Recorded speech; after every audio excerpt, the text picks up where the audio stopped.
Greetings and welcome. We are in Tuesday, June 8. This is our AM session, and we are now ready to introduce to you Shakespeare's great comedy, Midsummer Night's Dream. Now, the place we're going to begin, very quickly for your notes, is to give a brief introduction to Shakespeare. From that, I will then move specifically to this play, and then specifically to the handout that you're working with, a plot summary of Midsummer Night's Dream. Let's start with Shakespeare. Shakespeare, write it in your notes. Shakespeare wrote 3 kinds of plays. You want this in your notes. Shakespeare wrote 3 kinds of plays. Often, students will leave high school and assume Shakespeare only wrote one kind of play, the tragedy, because that's the one that we mostly study in school, which is kind of sad, as I'm going to prove to you, because Midsummer Night's Dream is an amazing play. But let's list all 3. First of all, Shakespeare wrote what are called history plays. History plays. These are plays written about a real-life person. Normally, a British king, royalty. All right? Mr. Winlock, you should be taking notes now. You need to hurry. Okay? Normally, a British king. So, Mr. Winlock, Shakespeare wrote 3 kinds of plays. The first kind of play that we're talking about is a history play. You often will only study the history plays when you go to university. Okay? The most famous of the history plays is a play called Henry V, which became the most famous of Shakespeare's history plays. Now, to be fair, for those of you who've already done the sophomore study, we do a play called Julius Caesar. Technically, Julius Caesar lived, which can kind of make JC a history play. But normally, scholars don't consider JC a history play in the same way that we think of Henry V as a history play. Number 2, Shakespeare wrote what are called tragedies. Tragedies. These are Shakespeare's most famous plays. Let's list the most famous tragedies, shall we? Of course, you're familiar with R&J, so let's list it. No doubt, Romeo and Juliet, R&J, those of you who studied that as freshmen. A pair of star-crossed lovers take their life, etc., etc. The other tragedies of great import. Hamlet. Just write down titles. Hamlet. I'm giving you titles because later in your career, your high school career, these are names that will come back for you, okay? Trust me, when you're studying as a senior with me, these will be the plays that we will study. Hamlet, Macbeth, another very famous tragedy, Macbeth. Another really famous tragedy is called King Lear, L-E-A-R, Lear. By the way, if I look in your packet and I realize you haven't been flowing our lectures and taking good notes, that's okay. I just won't give you credit for that session until you go back and watch our video and then redo it. So that's why you want to make sure, not brain drain, monkey mind right now. You want to be sure you're getting good notes as I'm giving this information, okay? Another famous tragedy is what we call Othello. Othello, another famous tragedy, O-T-H-E-L-L-O, Othello. Okay? All of these are considered tragedies because the play will begin in unity or togetherness, harmony, and will end in disunity. Think about the way that formula works for Romeo and Juliet. Think about the way that formula works for Julius Caesar.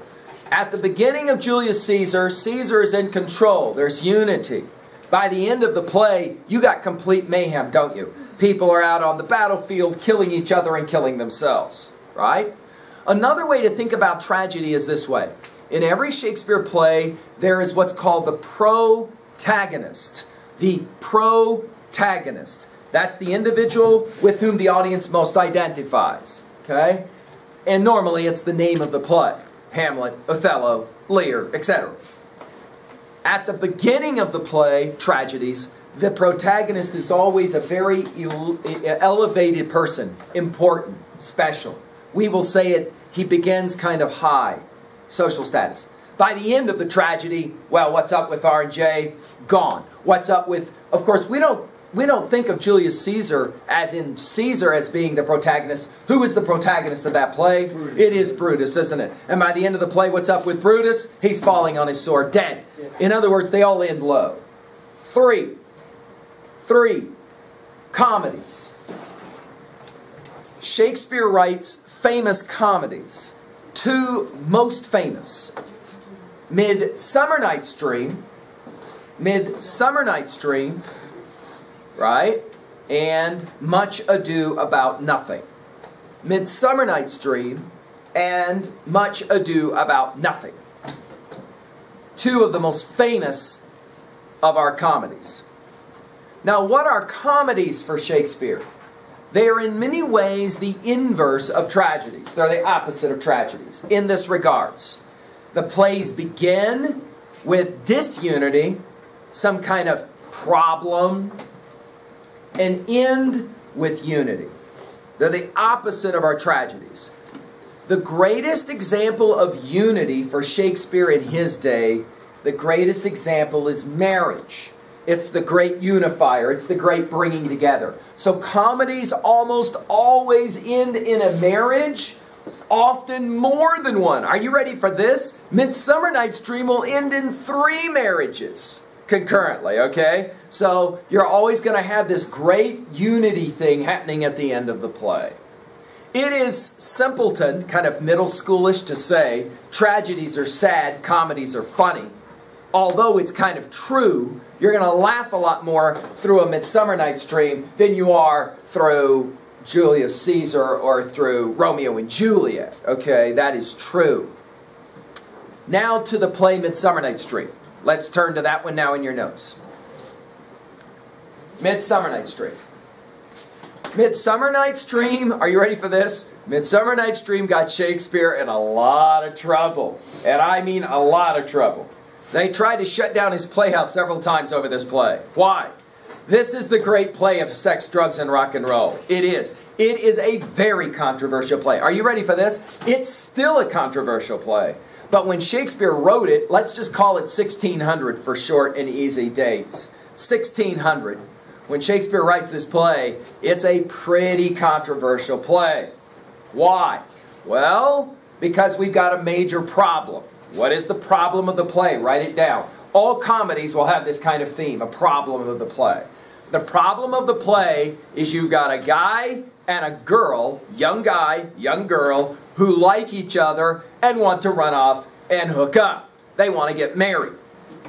The only problem is the girl's father is going to say, no way.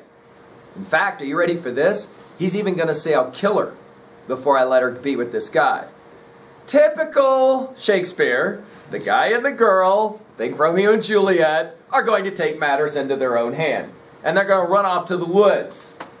Where, in the woods, all alone, the debate will be, really? Why do we got to wait until we get married? Let's go ahead and hook up.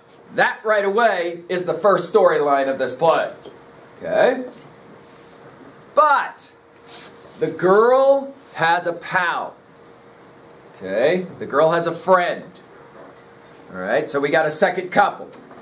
Second guy, second girl couple. Okay? And they too are going to end up in the woods. And then you're going to have some very interesting things that will happen in the woods during this time. Okay? Along with this plot line, you've also got a group of fairies. This is the otherworld view of this play. It's got a strange feel to it. You've got fairies who live in the woods and do all kinds of strange things to humans. Now, the picture of fairies is an interesting one. They basically sit all day in the woods, drinking lots of wine, getting seriously drunk and stoned, and then they play games with the humans when they come into the woods. Okay? That's exactly what they do. So the fairies in this play are going to be the troublemakers of the play, causing all kinds of problems. And it's all going to come down to dope. That's why I said sex, drugs, and rock and roll. You thought I was kidding. I wasn't kidding. There's a special drug which will center in this play. And if this drug, are you ready for this? If this drug, this dope, is put, a little drop of it, is put on your eyelids, When you open your eyes after sleeping, the first person you see is the person you fall in love with. And then you are totally in love with this person, as in obsessed. As in all I can do is think about that person. Okay? The fairies have this drug. More particularly a very special fairy. Okay? Robin Goodfellow, short name is Puck. Puck is a major troublemaker. And Puck likes to go around dropping this stuff on humans' eyes and then watch what happens, because it's a car wreck, it's a NASCAR wreck after somebody wakes up after this stuff's been put on their eyes, okay? So that's the second group. We got a third group, okay, in this play. The third group are a bunch of losers. They're clowns, write it down. They're clowns. And they're kind of clowns in the way of being idiots that never get stuff right. But they're actually actors. They're not really actors. What they are, they're people that have normal 9-to-5 jobs, but they all want to be actors. Okay? And so they decide they're going to try and put on a play. They want to practice this play. Now the play that they're going to put on is called Pyramus Thisby. Pyramus Thisby is a famous play from Greek culture. It's a story that's told from way back when, and Shakespeare loved this play, this story, Pyramus Thisby. Pyramus Thisby, a famous little story about two young people. They're wealthy. They live next door to each other, but their parents never let them see each other. But in the back garden, there is a wall with a little tiny hole.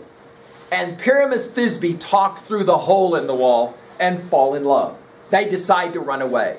They decide to run away and meet in the woods. They're going to meet in the woods at a particular time in the evening, in the late evening, late afternoon, early evening. When one of them shows up, waiting for the other one, right? She shows up. Where's Pyramus? Where's Pyramus? Thisby. Where's Pyramus? Where's Pyramus? Oh no, a lion comes. She is afraid. She runs away. She drops her little coat that she's wearing. The lion tears it up. When Pyramus shows up, he thinks Thisby is dead. He is so sad about his girl being killed that he takes out his sword and he stabs himself. He kills himself. He cannot live without his girl. She immediately shows up, and see, and some of you will say, geez, this sounds like a play I remember once written by a guy named Shakespeare called Romeo and Juliet. When she shows up, right, she's like, oh no, he killed himself thinking that I was dead. I can't live without my guy. She kills herself too. The story of Pyramus Thisby, right? In other words, the idea is that if you're really, truly in love, you're willing to die for love. A debate that we always have at the end of Romeo and Juliet, don't we? The Greeks, right, so now they're both dead, right? Which means neither one of them can love anybody else again, right? It makes no sense. But that's the story. Now, these crazy guys want to put this play on, and here's why. The king of our play is about to get married, okay? The king of our play is about to get married. He has fallen in love with a queen who's actually a queen of the Amazon. She's this really amazing woman. And he's finally convinced her to marry him. In celebration, they're going to have this big bash. In celebration, these actors want to perform Pyramus Thisby in front of them. But they got to practice. Guess where they go to practice? To the woods. While they're in the woods, guess what? Robin Goodfellow, or Puck, he loves to jack around with humans. So he's going to.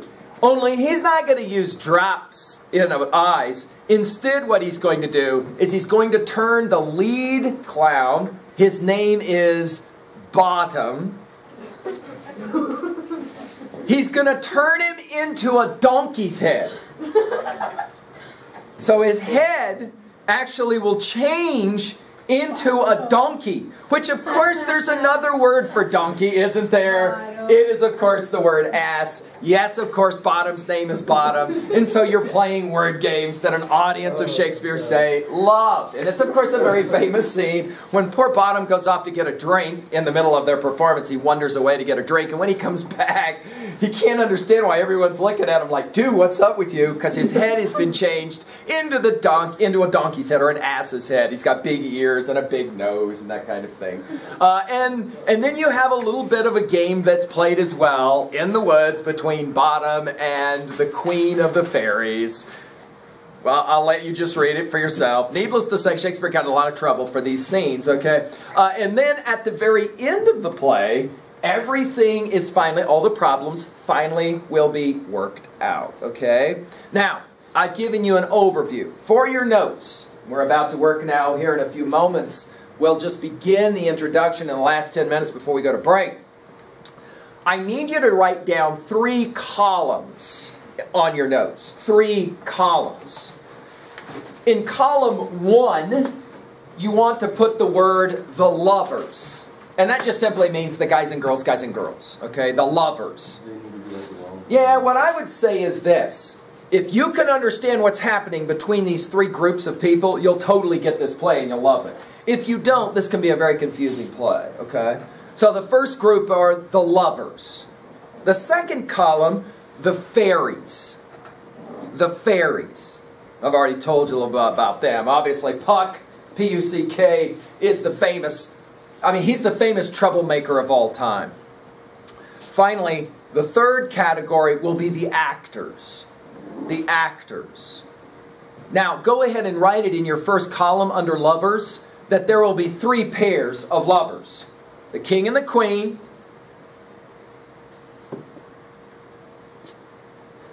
And then you're going to have 2 couples that will also be playing games with each other.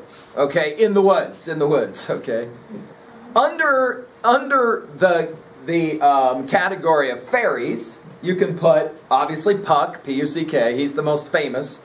But then you've got the king and the queen of the fairies. And guess what? They're also fighting. Right? Because she won't give him what he wants. No, it's not sex, it's something else. Okay? You'll see. It's all implied, but you'll see. And then finally you have the actors. Okay, these actors, they're clowns. Go ahead and just / clowns, because that's what they are. They're kind of fools or clowns. And the most famous one here, obviously, is Bottom. Okay, who gets turned into a donkey's head. So the Bottom becomes an ass. You can get the joke, right? It's all 8th grade humor, lots of fart jokes and stuff like that. You see. Shakespeare. Right, you gotta love Shakespeare. I don't know if you remember this movie a few years ago called Dead Poets Society. Some of you, if you're not familiar with that film, I really recommend it to you. It's a very good film. Robin Williams plays a teacher. And in that film, there's a kid who wants to act. His parents want him to be a doctor. He's in high school. He wants to act. He wants to act so badly that he sneaks out at night and he goes and he tries out for a play. He makes it. He makes it into the possibility of being in the play. When his dad finds out, he will not let him perform in the play. Ultimately, it means so much to the kid that the kid ends up taking his life because he hates the fact that his father is so domineering to him. The kid's role is Puck in the performance of Midsummer Night's Dream.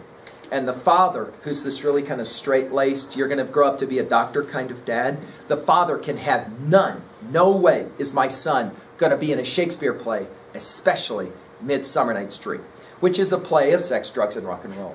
The great thing about Midsummer Night's Dream is that it will make you think about this line.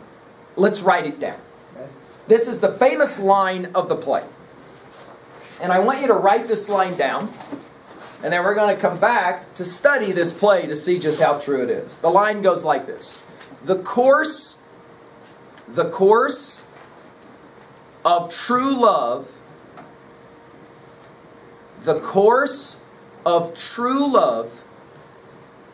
never did run smooth.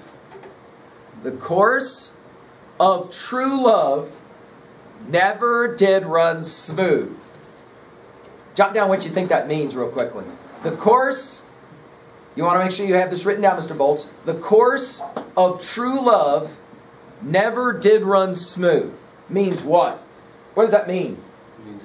True love is never easy. Let's just write it down that way. True love is never easy. There's always going to be problems. There's always going to be drama, drama, drama. Right? Okay. Do you understand? Right? Okay. That's called true love. This play will seek to prove that point by showing you, yeah, every time things try and work out between guys and girls, something gets in the way to screw it up.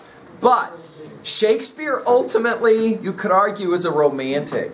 And so he wants everything to work out. And in Midsummer Night's Dream, it does. For those of you who watched Romeo and Juliet, and you were like, you know, it really sucks that in the end, they can't just be together. I mean, that's like really tragic. Obviously, they really care for each other. They really like each other. It's a lot of fun. They're having a good time. I know. Why can't it just work out? For those of you who are saying, why can't it just work out? Shakespeare wrote Midsummer Night's Dream, where it does all work out. I was glad that Romeo and Juliet didn't work out, because that was kind of a disgusting relationship if you think about it. Well, what I would say about that, Mr. Bolts, is the following.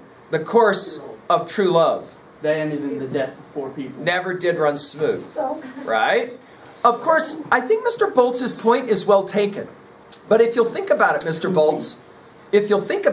Bolts, Shakespeare's probably not that interested in love in Romeo and Juliet. The amount of actual time Romeo and Juliet are on stage in that play is very, very small. Right? That play is really maybe not a play so much about love more than politics, as it is a play about politics. Outstanding, Mr. Bolts. Midsummer Night's Dream is a play about love, but it begins as politics. It begins as politics. So, onto the stage, you have one girl, 2 guys who will come, and the girl's daddy. And the girl's daddy will say, she's in love with the wrong guy. She thinks she's in love with the wrong guy. She is not in love. He is a complete and total fool. She has to marry the other guy. And that will be the beginning of the problem of the play, right? Where the king is going to say to the girl, either you marry the one your dad tells you to marry, think Lord Capulet in Paris, right? Remember when he goes to his daughter Juliet and says, you will marry Paris? Remember? Lord Capulet. Same game is being played. The only difference is where Juliet drinks poison and pretends like she's dead, which is a really strange plan, if you'll think about it. Because she's going to be dead, they're going to bury her, and then she's going to come out of her poisoned sleep to wake inside of a crypt, a tomb, with a bunch of dead people. It's not a great plan. The plan for Midsummer Night's Dream is a different plan. It simply says, the guy and the girl, Romeo and Juliet, say, let's just bolt. Where are we going to meet? Let's just bolt to the woods. And that's where everything starts to, problems start to happen, you see. Okay? Right? But we've got a second guy, and when there's one girl and 2 guys, it's always interesting. I'll just leave it at that. The course of true love never did run smooth. Of course, what's the most famous storyline of all in the history of the world of one girl, 2 guys? What's the most famous story of all of them? One girl, 2 guys. What's the most famous story? It started the greatest war in the history of the world. You got it, the Trojan War, but I still don't have the names. Who are the names of the 2 guys in the one? Who's the girl? Helen.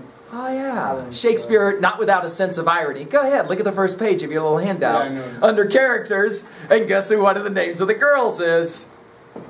Helen. There it is. Helen is there. So Shakespeare is playing all kinds of games with us in this play, right? Which I promise, here's the cool thing. Once you know this play, trust me, once you know this play, you're going to enjoy talking about this play. And you're going to see that Shakespeare, maybe Shakespeare is a romantic in the end. Okay?